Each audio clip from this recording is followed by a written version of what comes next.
You mean to tell me I can't fucking drink coffee anymore? I I haven't been eating sugar. I haven't been eating carbs. I haven't been fucking getting shit-faced anymore. Now you're gonna tell me I gotta give up my fucking coffee because it supposedly causes cancer. Fuck you!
Well, the media never ceases to amaze me in the bullshit that they do.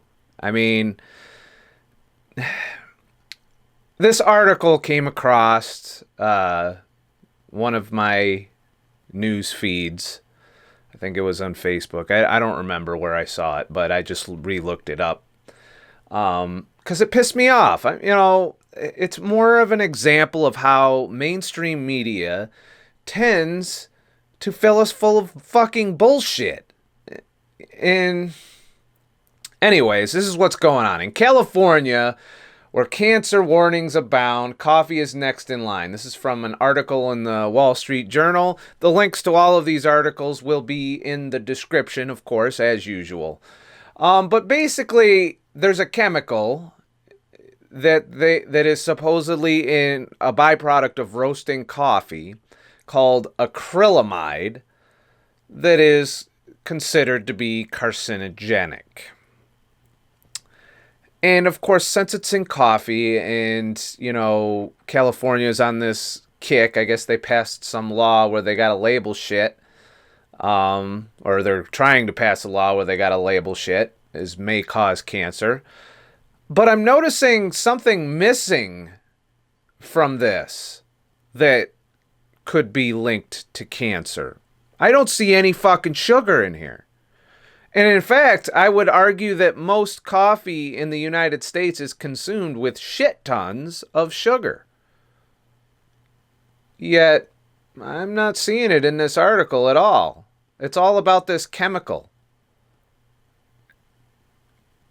So this chemical may cause some form of cancer. I don't know. I haven't read the studies. Of course, as usual, there's no links to any studies in this motherfucking article. I can't believe that you can call yourself a media outlet without posting references when you talk about health and things that could affect people's general public health. And yet, there's no fucking studies in here. So I took it upon myself to first point out that the cancer rates have risen in the past 100 years pretty steadily and pretty correlatively with sugar consumption rise and processed foods and vegetable oils and, of course, smoking. But, yet we've had coffee since the 1600s. If we look at the history, it was 17th century, 1671. It started to pop up, and we probably had it before then. But, cancer wasn't as bad back then. Cancer didn't start getting bad till this century. And a lot of the coffee is still roasted the same way. Granted, there's probably some processing that goes on in the coffee industry, but last I checked, we could still buy the roasted beans and grind them ourselves. So maybe associating coffee with cancer not the best science in the world? I mean, this is common sense. We have a huge history of coffee drinking in the population, and it does not correlate with the rise of cancer. It doesn't. So you don't even have correlation. You don't even have a good meta-analysis to go with your fucking shitty article.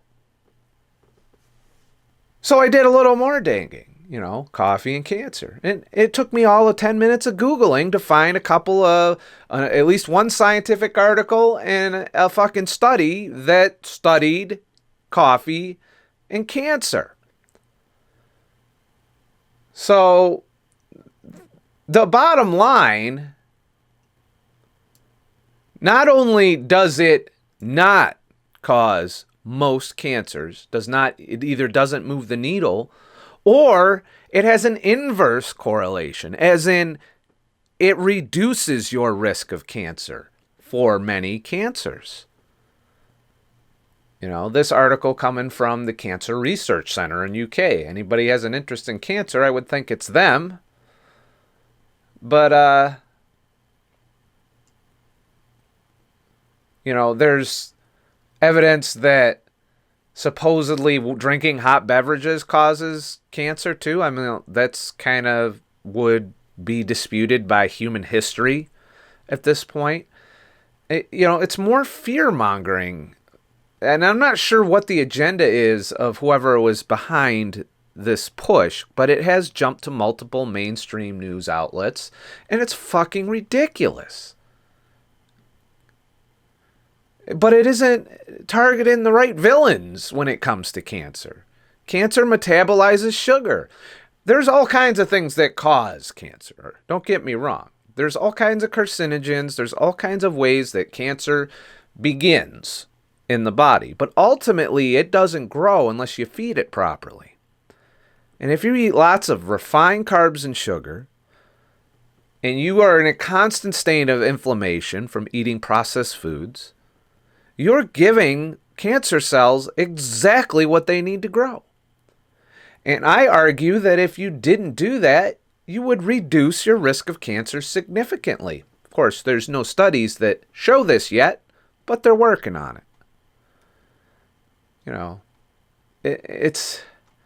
It's ridiculous, the media, with their fear-mongering. They make money off of this. If we go back to the Wall Street Journal here, they got all these ads on their site, not to mention the pop-up ads that say, please pay to read our shit.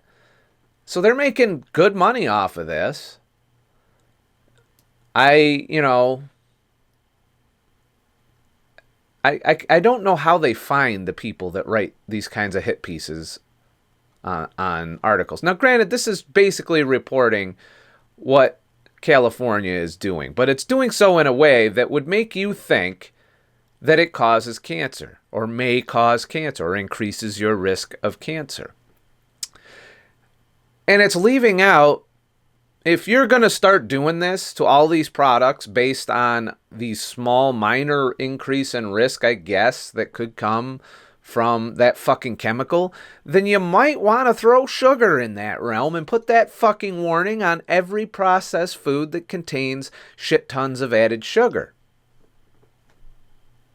Or high carb, high glycemic refined carbs, because you're feeding and growing your cancer cells. You're increasing your risk of succumbing to cancer. Okay, you might already have it from other chemicals or other sources, but you're feeding it properly in that case, which may cause cancer. You think? And we're so quick to jump on the fear. This is how fat got demonized, by the way. Propaganda pieces and shit like this, and stupid little fucking government interventions like this that are based on shoddy, incomplete science. Now, if we go to an actual study with, by the way, this study contains fuck tons of references, like 100 and fucking, if I can get it down there, 145 references on this study that you can dig deeper into, but it went through all kinds of different forms of fucking cancer and found for most cancer, it did not, either didn't have an impact or it had an inverse correlation. So, for example, inverse associations were observed in oral, phalangeal, whatever the fuck that is, colon, liver, prostate, endometrial, and melanoma. It actually reduced your risk of cancer for those. Now, there is one where it does correlate slightly with cancer, and I have an interpretation of that particular one. So if we go through oral fucking cancer, inverse association. We already kind of went over all of those.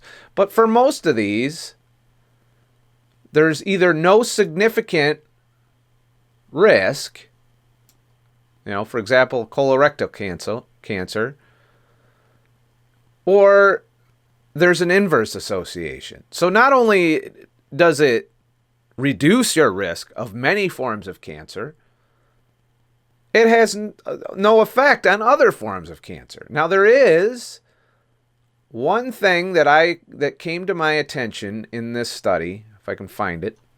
Where the fuck was it? No association stomach cancer, no association lymphoma, no association to melanoma, no association to lung cancer, significant, no inverse correlation to endometrial, no significant for ovarian, no significant for breast cancer, no significant for prostate cancer. Okay, here it is, bladder cancer. The subgroup analysis indicated that coffee intake was associated with increased bladder cancer in the USA. How many black coffee drinkers do you know in the USA? We're a rare breed when, those of us capable of drinking them. Most of the fucking coffee I see people drinking when I'm out in public and when I'm hanging out with people contains added sugar, contains processed vegetable oil based fucking cream. It's not even dairy cream at all. It's some fucking chemical substance they came up with in a lot of cases and added sugar to that. There's not a lot of health going on in the coffee of the United States. And it has nothing to do with the roasting. It has to do with all the shit people put in their coffees. And that's what would be my argument for that particular result. I could be wrong. Maybe it does cause an increased risk of bladder cancer, but it's a minute increase. No factor could explain the source of heterogeneity. So there's, I don't know if they missed the sugar correlation, because I believe sugar is a huge correlator for cancer risk in processed foods in general. And I don't even know if this study took those into account. And you'd probably have to dig pretty deep into the data from the study as far as figuring out, did they rule out sugar and processed foods in this process? So there's science right there that not only is coffee of no risk as far as cancer, this shit was roasted with that same fucking problem that they're saying may cause cancer. And here it is showing inverse correlation on several forms of cancer and no significant increase. So yes, there is a slight chance that if you're drinking coffee in the United States, I wonder why the United States is isolated in that particular deal. Could it be that we put tons of sugar and carbs and processed fucking creams and just crap in our coffee instead of natural fats? And no sugar? Or maybe some stevia or something a little bit less fucked up than sugar? I would have to see another study that pitted bladder cancer, that checked for bladder cancer and ruled out sugar and processed foods in the process. And I bet you that study would turn out to show that coffee by itself poses no significant increase in risk for bladder cancer. So the bottom line is, don't fucking trust the mainstream media. All right. Now, as I say that, I received, thanks to Michelle Spohr via the research submission page on scottthetruckdriver.com, which is where you can submit articles, studies, and success stories and whatnot for consideration to become part of a video. So thanks, Michelle, for pointing this article out to me from the opinion section of the LA Times. So I also want to point out who the authors of this particular article for the LA Times are.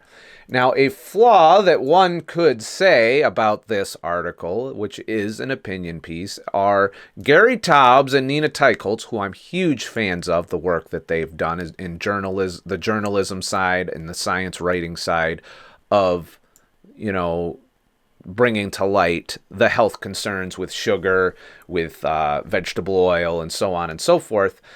But the fact that they are the authors of this, and it is an opinion piece, is probably not going to sway much. But, as you can see, the U.S. News is wrong about what constitutes the best diet. I highly recommend this article, but it is an opinion piece. And in my opinion, so was the U.S. News and World Report, which said that keto was the worst diet of 2017. And basically, this article tells you that, hello, those two top performing diets are the shit that we've been doing for the past 40 years. How's that worked out for us? And that's a true story. The more and more I look into the Mediterranean diet as an alternative to being keto, the more and more I see that there's only one version of it, and that's the high-fat Mediterranean diet, which involves a hell of a lot more olive oil and nuts and so on and so forth, and about the same amount of meat. But there's evidence to show that it is a nice middle ground, I would say, from being optimal, which would, in my book, is keto with fasting, or being shitty, which is in my book eating the low-fat standard American diet, or even the high-fat standard American diet. So this article I can't recommend enough. It's definitely worth a few minutes of your time, when you're on the bowl. No, I'm not interested in giving you money, because you guys are completely biased and fear-mongering. Instead of helping people, you're hurting people. But this article, kudos to the LA Times for posting it. It is nice to see a good article sprinkled in. But you know what? This article isn't getting picked up. It's not spread across shit tons of different media outlets. This article, be something to be afraid of, something to not do, something to avoid, something to stoke your fear and anxiety. This is all over the place. You can find this news regurgitated over and over again from multiple mainstream media sources. However, this piece, even though it is written by two very prominent researchers in the field who have the data to back up everything they say, have written books with tons of studies in them, cited, that dispute a lot of this crap. And you're lucky if you even hear about it. In fact, I didn't even notice this until one of you brought it to my attention. So I would like to see articles like this get just as much play. I'd like to see a piece on this on the news. You want to know how I found out about that coffee thing? I was watching a morning fucking news show, which I try and do to keep up with the stupidity. And they mentioned it. So I went and looked. And lo and behold, it's all over the fucking news. for the past 4 or 5 days. It's been in the news. And we're really not looking at the big picture here. Sugar and carbs are the cause of our problems. It's proven at this point. I believe it wholeheartedly. Since I've cut sugar down to almost nothing in my diet, I have noticed dramatic improvements, especially around the belly section, which was a big pain in my ass for the past year. I'm not 100% there yet, but I damn sure know I'm going to get there now, that as long as I don't go back to sugar and processed foods. Even if I become a carb burner again, I think I'll put on weight in other places, not necessarily in my visceral fat, in my organs, or in my liver, because I've cut out alcohol and sugar, who are metabolically equal in terms of damage that they do to you. So if you're going to be afraid of something, don't be afraid of the coffee. Be afraid of the fucking sugar that you're putting in the coffee. Be afraid of the sugar that's in the fucking big gallon of ketchup you pour on your fucking vegetable oil cooked fries that also have plenty of carcinogens in them.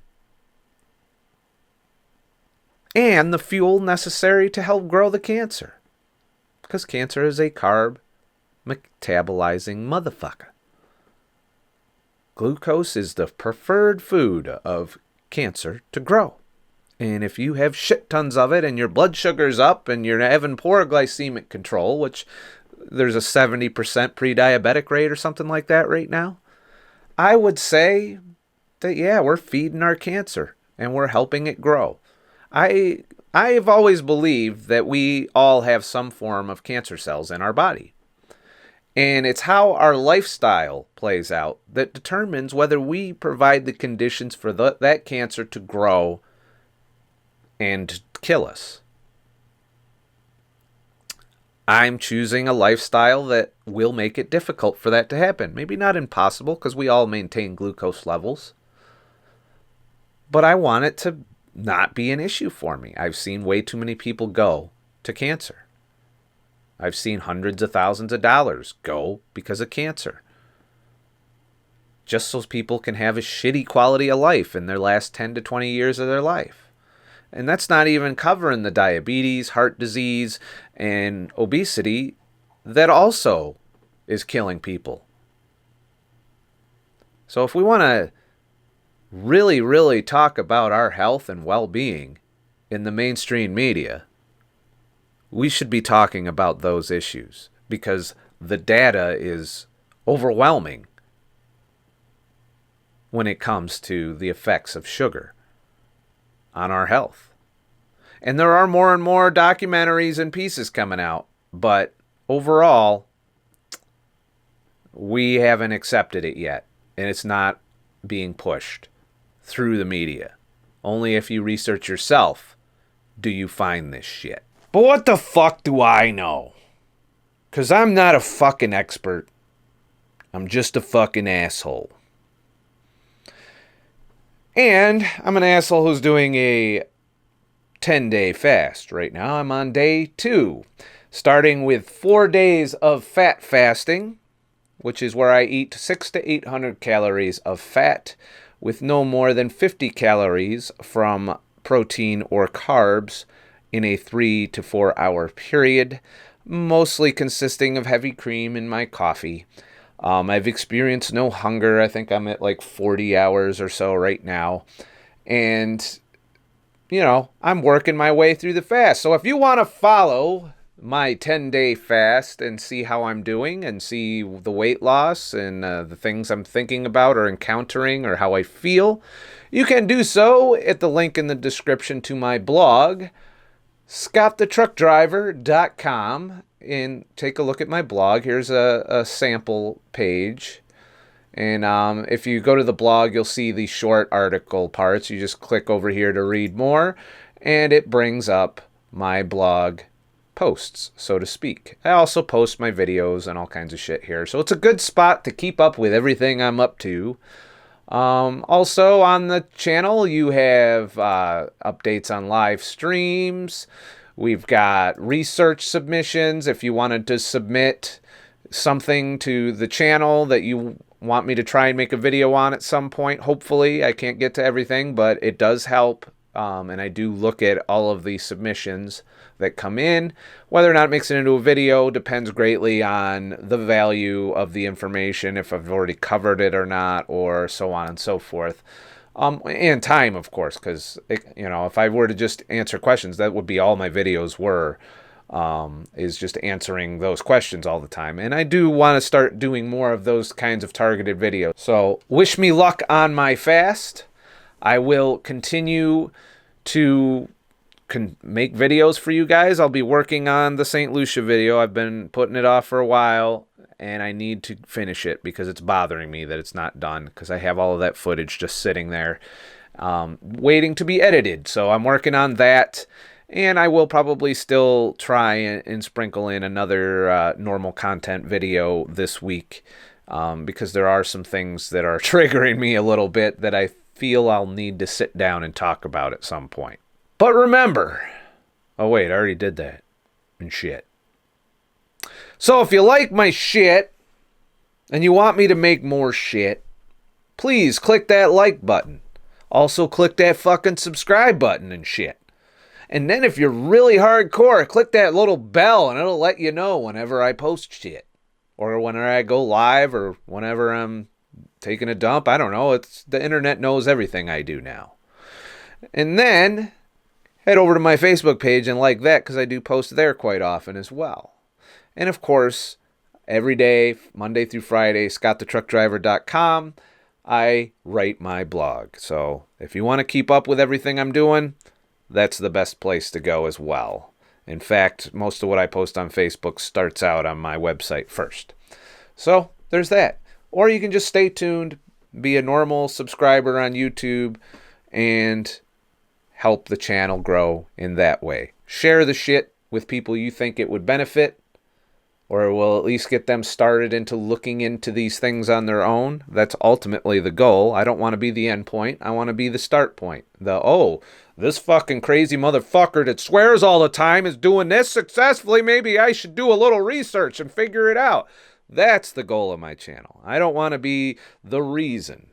I want to be the starting point for your journey to be a free thinker, to live a nice, healthier fucking life, to get out of that medical treadmill of the last 20 years of your life, and to feel good again. If you ever felt good at all, eating that standard American fucking diet all the time.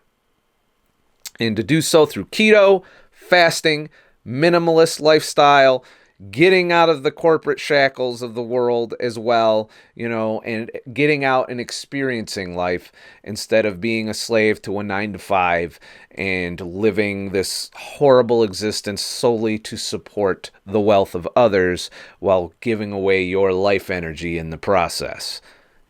Sounds like some fucking hippie shit. I have become more, I guess, like that. But it's a fact. We trade off our life into the corporate world and get very little in return. We get some plastic shit from Walmart and some TV shows to watch at night, and there's a whole world out there that we miss out on because we're stuck in that cycle. And I want to break free of that, and I have in a lot of ways broken free from that, and I want to share how I do that. So that's going to be a big part of the channel. So look forward to more of that kind of content as the weather improves and I actually leave this fucking little room and shit. Have a nice motherfucking day and shit. And enjoy your fucking coffee. Go in there proudly and say, there ain't no cancer in my shit because I didn't put sugar in this motherfucker. No. I put heavy cream in my shit. Guess what? That's heart healthy. It's a lot more heart healthy than a box of fucking cereal with the big heart healthy fucking logo on it. God, I'm getting triggered already. I gotta stop.